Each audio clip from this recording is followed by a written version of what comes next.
turmeric, which I started rooting. Just putting it in plastic and paper towel to give it a head start. And it started to root, so now we'll put it under the soil.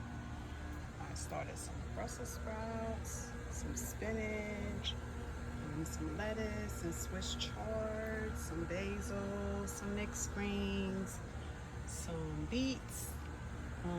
I just pulled up some purslane and strawberry to save the roots for the summer. And here we got broccoli and collards still to go.